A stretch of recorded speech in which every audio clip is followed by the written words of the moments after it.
দখলদার ইসরায়েলি বাহিনী এবং ফিলিস্তিন পুরোদমে যুদ্ধ চলছে। জানিয়ে দেব হাতে থাকা সর্বশেষ আপডেট আন্তর্জাতিক সংবাদ। প্রথমেই সংবাদ শিরোনাম। হামাসকে পরাজিত করা সম্ভব নয় বলেছে ইসরায়েলি বাহিনী।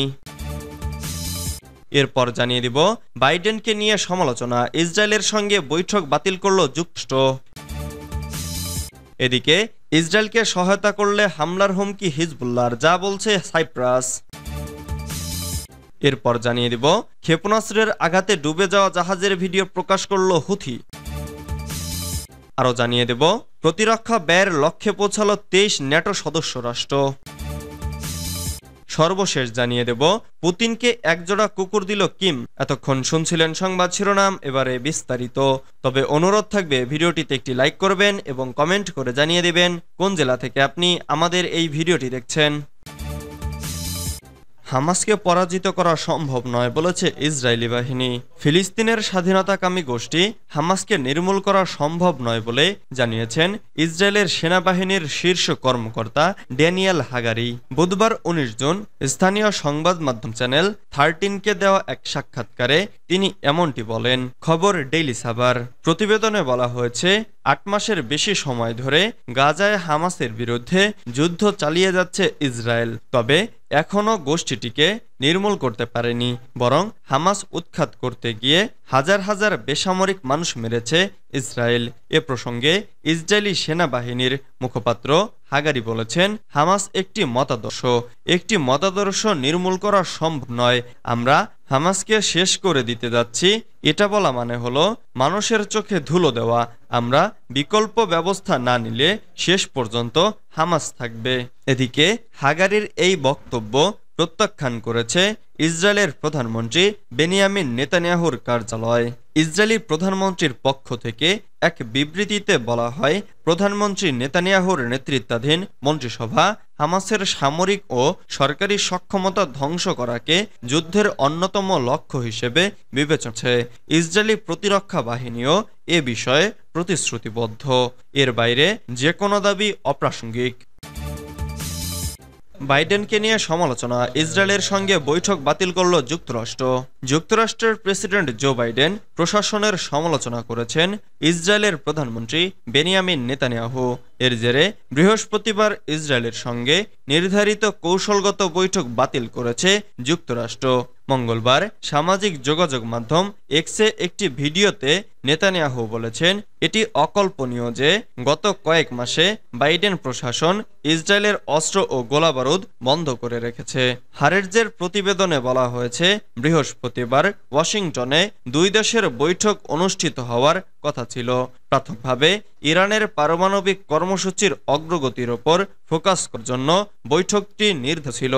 ইসরায়েলের এক সিনিয়র কর্মকর্তা বলেন, স্ট্র্যাটেজিক অ্যাফেয়ার্স মিনিস্টার রন ডারমারের নেতৃত্বে যে প্রতিনিধি দলটি ওয়াশিংটনে যাওয়ার কথা ছিল তার পরিবর্তে শুধু জাতীয় নিরাপত্তা কাউন্সিলের প্রধান জাচি হ্যানেগবি এবং মার্কিন জাতীয় নিরাপত্তা উপদেষ্টা জ্যাক সুলিভানের মধ্যে একটি বৈঠক অনুষ্ঠিত হবে।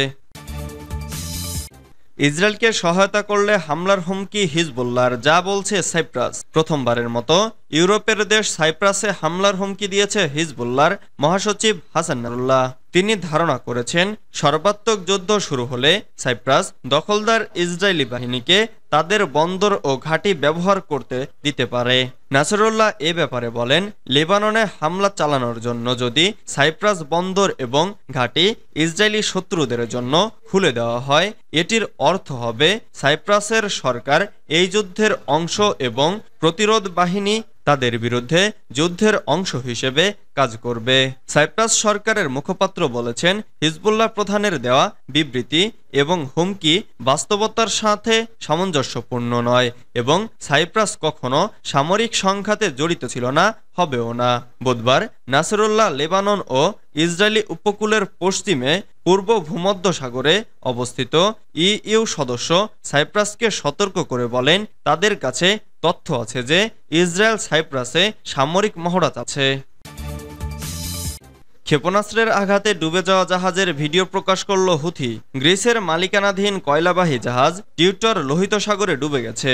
ডুবে যাওয়া জাহাজের ভিডিও প্রকাশ করেছে ইয়েমেনের অস্ত্রধারী গোষ্ঠী হুথিরা লোহিত সাগরে হোদাইদাহ বন্দরে গত 12 জুন গ্রিসের টিউটর জাহাজে ক্ষেপণাস্ত্র এবং বিস্ফোরকবাহী রিমোট কন্ট্রোল নৌকা আঘাত হানে। এরপর জাহাজটিতে পানি উঠতে শুরু করে। আঘাতের সময় ইঞ্জিন রুমে থাকা একজন ক্রু সদস্য নিখোঁজ হন। এর আগে গত 2 মার্চ হুতিদের ক্ষেপণাস্ত্রের আঘাতে ৪১,০০০ টনেরও বেশি সার বহনকারী ব্রিটিশ মালিকানাধীন রুবিমার জাহাজটি বিধ্বস্ত হয়ে ডুবে যায়। ডুবে যাওয়া জাহাজটি ইয়েমেনের নিষেধাজ্ঞা লঙ্ঘন করে লোহিত সাগর দিয়ে ইসরায়েলের বন্দরে প্রবেশের চেষ্টা করেছিল বলে দাবি করছে গোষ্ঠীটি। ফুটেজে দেখা যায় লোহিত সাগর দিয়ে ইসরায়েলের দিকে যাওয়ার সময় 2টি ড্রোন ও বোট জাহাজটিতে আঘাত করে। এর ফলে জাহাজটি ডুবে যায়। দ্য টিউটর নামে ওই জাহাজটির ডুবে যাওয়া বিদ্যমান পরিস্থিতিতে উত্তেজনা আরও বাড়াবে বলে ধারণা করা হচ্ছে। সোমবার হোয়াইট হাউজের জাতীয় নিরাপত্তা মুখপাত্র জন কির্বি বলেছেন, হামলায় 1 ক্রু নিহত হয়েছেন।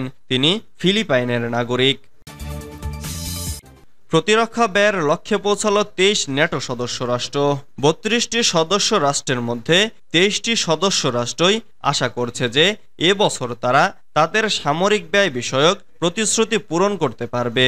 গত বছর এমন রাষ্ট্রের সংখ্যা ছিল 10টি। ফেব্রুয়ারি মাসেও কেবল 18টি রাষ্ট্র এই শর্ত পূরণ করতে পারবে বলে ধারণা করা হচ্ছিল। সোমবার ন্যাটোর মহাসচিব জেনস স্টলটেনবার্গ জানান, দেশের জিডিপির 2% প্রতিরক্ষা খাতে তুলে রাখতে এগিয়ে এসেছে বেশ কয়েকটি ন্যাটো সদস্য রাষ্ট্র। জেনস স্টলটেনবার্গ বলেন, এটা ইউরোপ ও আমেরিকার জন্য ভালো, বিশেষভাবে ভালো কারণ বাড়তি অর্থের অনেকটাই মার্কিন যুক্তরাষ্ট্রের খরচ হচ্ছে। ন্যাটোর প্রতিরক্ষা অর্থায়ন লক্ষ্য বেঁধে দেওয়া হয়েছিল 2024 সালে। উদ্দেশ্য ছিল সদস্য রাষ্ট্রগুলি তাদের জিডিপির 2% ব্যয় করবে জাতীয় ও জোটের যৌথ প্রতিরক্ষাতে। সার্বিক বার্ষিক প্রতিরক্ষা ব্যয়ের 20% অর্থ দিয়ে কেনা হবে নতুন যন্ত্রপাতি। গত বছর এই শর্ত পূরণ করে খুব কম সংখ্যায় সদস্য রাষ্ট্র, যাতে মার্কিন যুক্তরাষ্ট্র অসন্ত ছিল। পুতিনকে একজোড়া কুকুর দিলেন কিম। প্রায় 2 যুগ পর উত্তর কোরিয়া সফরে গেছেন রাশিয়ার প্রেসিডেন্ট ভ্লাদিমির পুতিন। বুধবার দেশটির নেতা কিম জং উনের সঙ্গে দ্বিপক্ষীয় বৈঠক করেছেন পুতিন। পুতিন এবং কিম একটি চুক্তিতে স্বাক্ষর করেছেন, যেখানে তাদের 2 দেশের বিরুদ্ধে যে কোনো আগ্রাসনে তারা পরস্পরকে সহায়তার অঙ্গীকার করেছেন। এছাড়াও পুতিন ও কিম জং উন একে অপরকে দিয়েছেন বেশ কিছু উপহারও। উত্তর কোরিয়ার রাষ্ট্রীয় গণমাধ্যম KCNA এক প্রতিবেদনে জানিয়েছে, রুশ প্রেসিডেন্ট ভ্লাদিমির পুতিনকে একজোড়া পোংশান কুকুরও দিয়েছেন কিম জং উন। বৃহস্পতিবার কোরিয়ার সেন্ট্রাল টেলিভিশনে প্রকাশিত ভিডিওতে দেখা যায়, একটি বেড়ার মধ্যে আটকানো কুকুর 2টির দিকে তাকিয়ে রয়েছেন পুতিন ও কিম। তাছাড়া কিম যখন একটি ঘোড়াকে গাজর খাওয়ান, তখন পুতিন এটির মাথায় হাত বুলিয়ে দেন। পুতিনের উত্তর কোরিয়া সফরকে ইতিবাচকভাবে নিচ্ছে না দক্ষিণ কোরিয়া ও যুক্তরাষ্ট্র। দক্ষিণ কোরিয়ার শঙ্কা, পুতিনের সফরের ফলে মস্কো ও পিয়ংইয়ং এর মধ্যে সামরিক সহযোগিতা বাড়বে, যা জাতিসংঘের প্রস্তাবের লঙ্ঘন।